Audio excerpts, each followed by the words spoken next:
trong bay về trong nắng mới ngàn chiều xuân sẽ tay nhau nắng quanh đàn không gian Việt Nam hãy kết đoàn cùng đông bền vững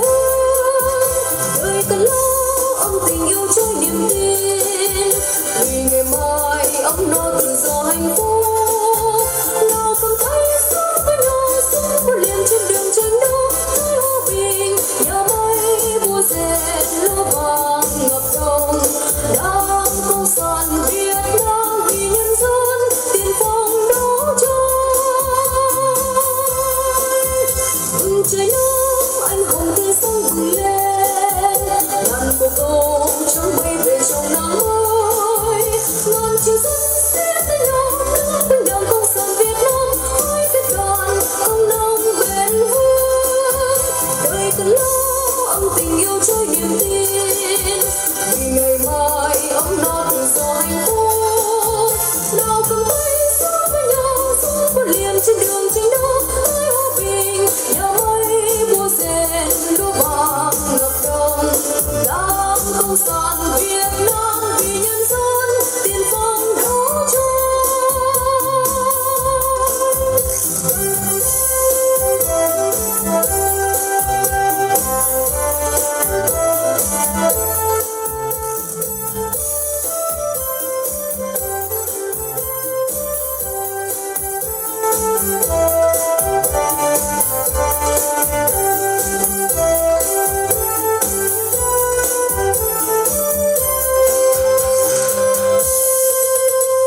trời đông anh hồng tươi sáng bừng lên đàn bồ câu trắng bay về trong nắng mới ngàn chiều xuân sẽ tới nhau nắng quanh đảo công sản Việt Nam hãy kết đoàn công đông bền vững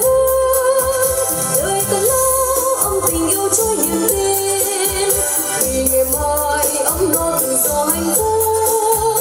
nào cầm tay sống với nhau sống một liền trên đường tranh đấu nơi hòa bình nhà máy búa dệt lúa vàng ngập đông đang công sản Việt Nam vì nhân dân tiền phong đấu tranh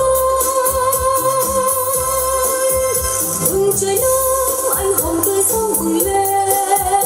đàn bồ câu trắng bay về trong nắng mới ngàn chiều xuân sẽ tới nhau nắng quanh đảo công sản Việt Nam hãy kết đoàn công nông bền vững đời cần lo ấm tình yêu trôi niềm tin vì ngày mai ấm no tự do hạnh phúc nào cầm tay sống với nhau sống một liền trên đường tranh đấu nơi hòa bình nhà máy búa dệt lúa vàng ngập đông đang công sản Việt Nam